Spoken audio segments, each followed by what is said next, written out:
Mrs. BETTE SMITH, Yes. welcome in Belgium. Thank you. Welcome in Peer. Thank you. Welcome at the Blues Peer Festival. Wonderful. We did it about 40 times. 40 times. I think next year it will be the 40th time. Wow. You're performing for the first time. Yes, in Peer. Did you inform yourself about the festival? Not so much. Not as much as you. I can guarantee that.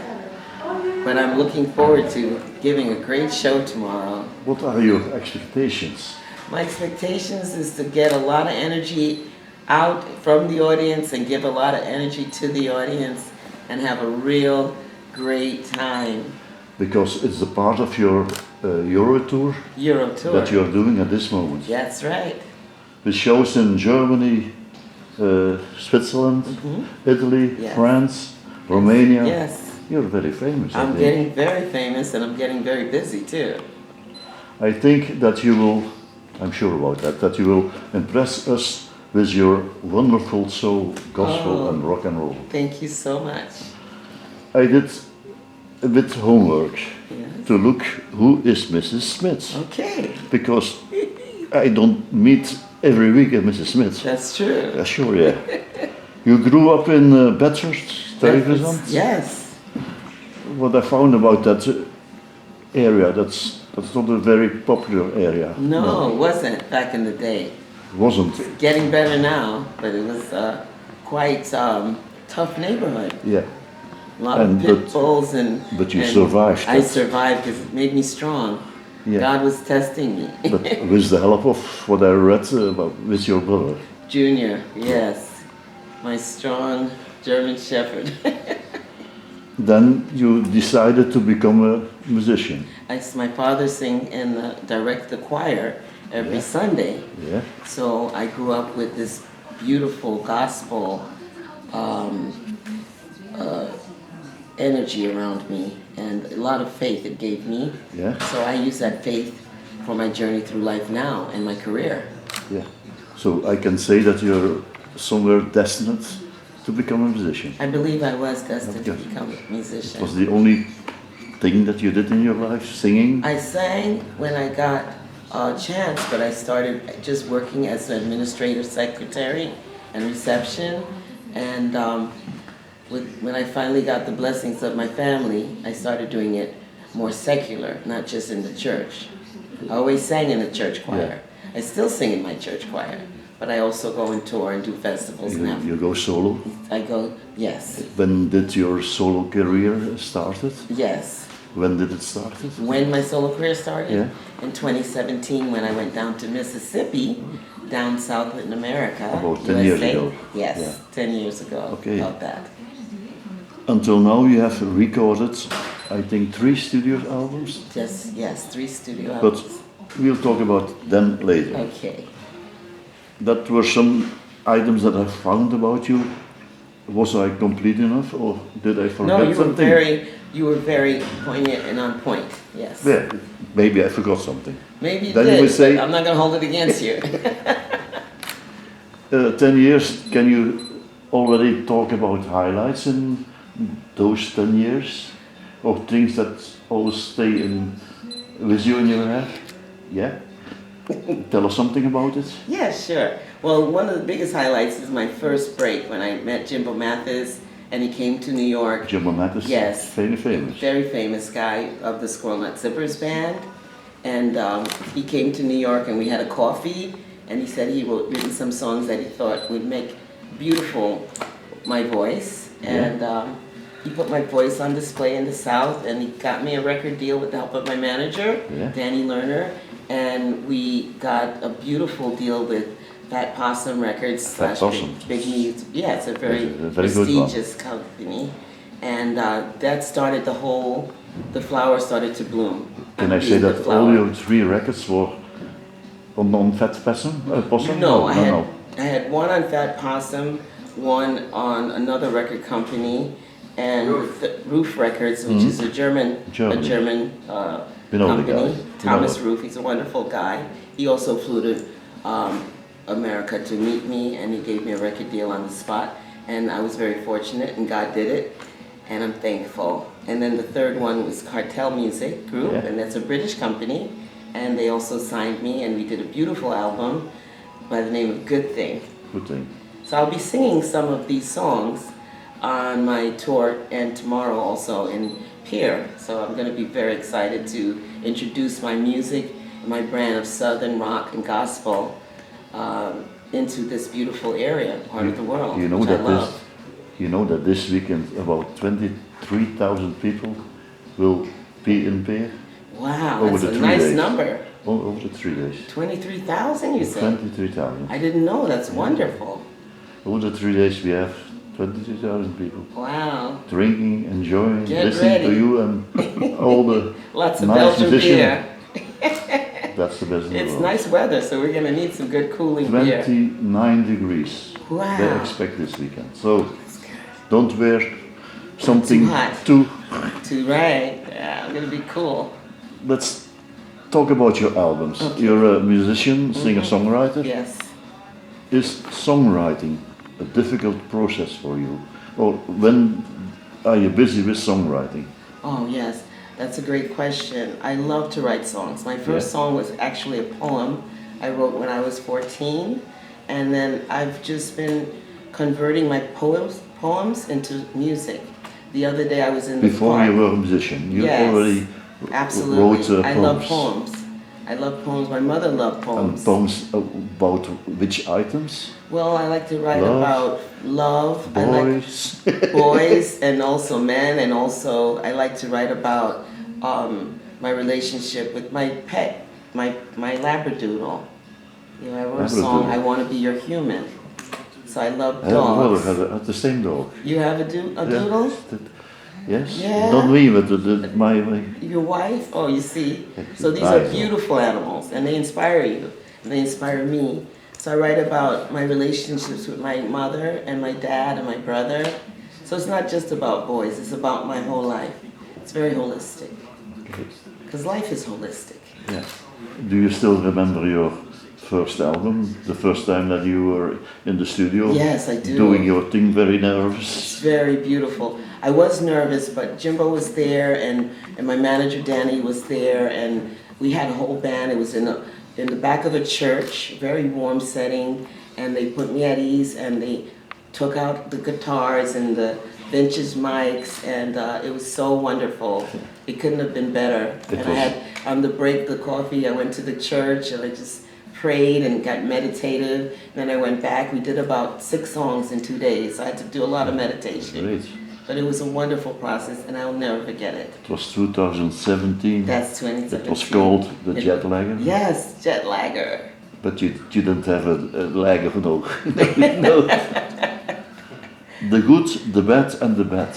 The Good, the Bad, and the Betty. Yes. Very good title. Yes, that's a very good title. I really love that. It came out in 2020. 2020. Yes, right before COVID.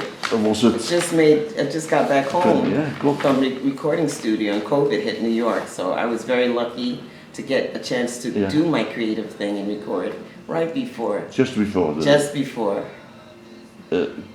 Was it a different album when you compare it with the first song? Well, this one was Matt Patton. He's the drummer of the Drive-By Truckers, which is a fabulous, this band, and they're very well known in the Southern and all over the United States, America, and the world. And so Matt is the bass player of the Drive-By Truckers. He was also my bass player, would you believe, on Jet Lagger. So one thing led to another thing. You know him and he know you. We felt very comfortable, Yeah, and yeah. I told him the story of my life, my mother, my childhood, and we wrote some songs together, and it was a very wonderful. Back down to Mississippi we went, and we wrote another 12-song album, so it was really magical. God did that too. In which of the songs do you recognize yourself the most? Don't Skip Out on Me. It's a song about a relationship of a daughter, a mother and daughter relationship.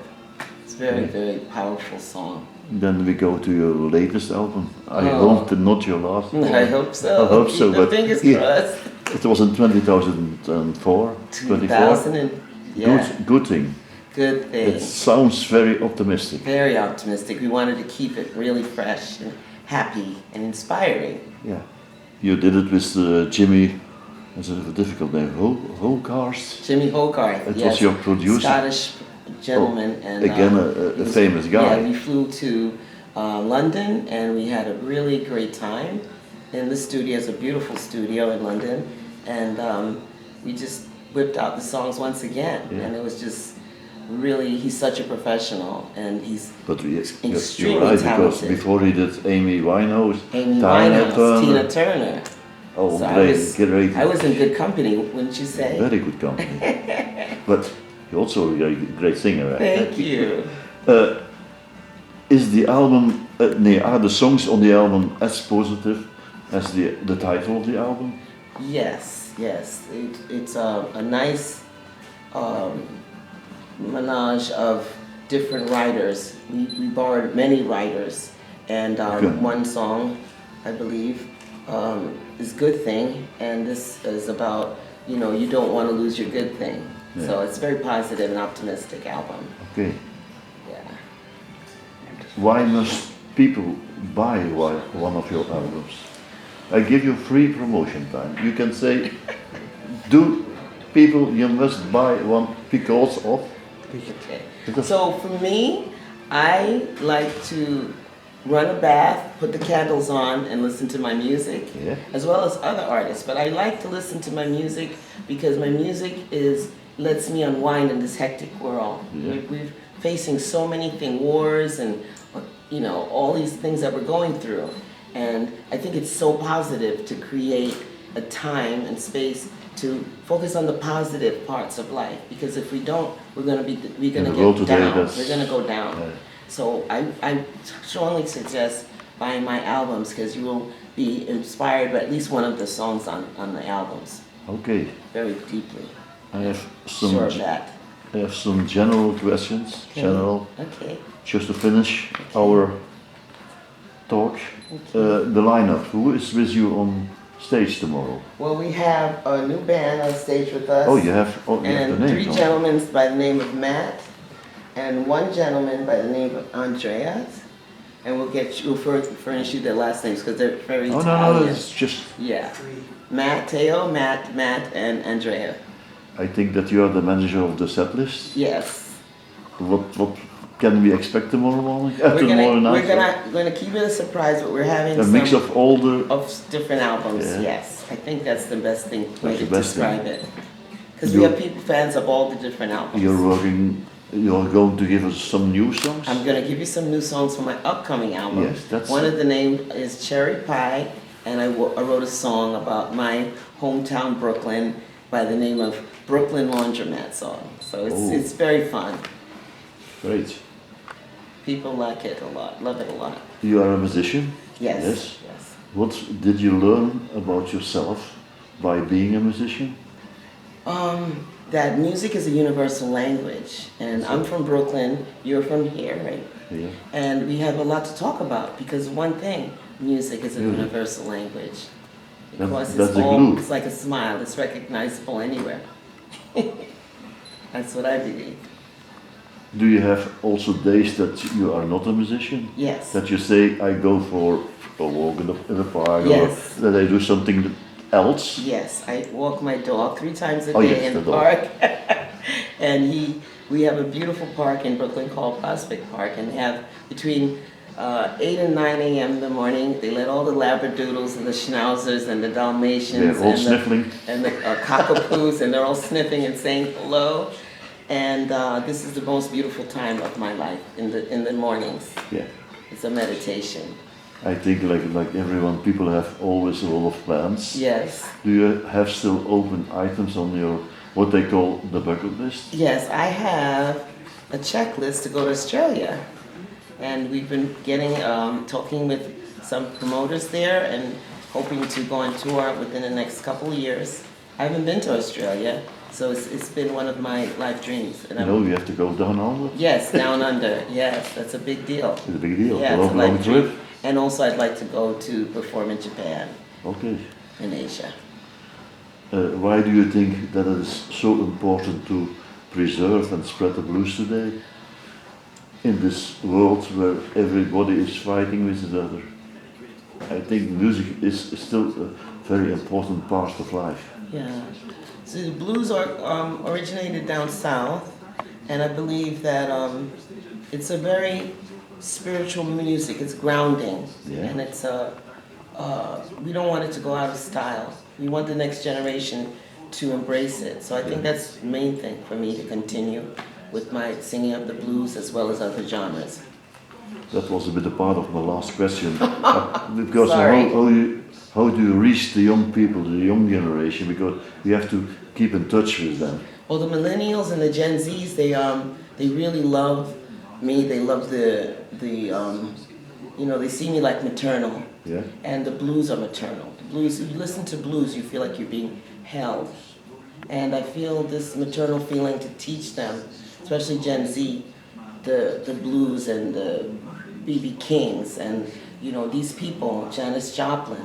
These people should not be forgotten. These were very positive, strong music ambassadors. So I'm now taking the torch. Taking over the torch. And I feel a necessity to pass this torch on and let these young people learn about the blues. Okay.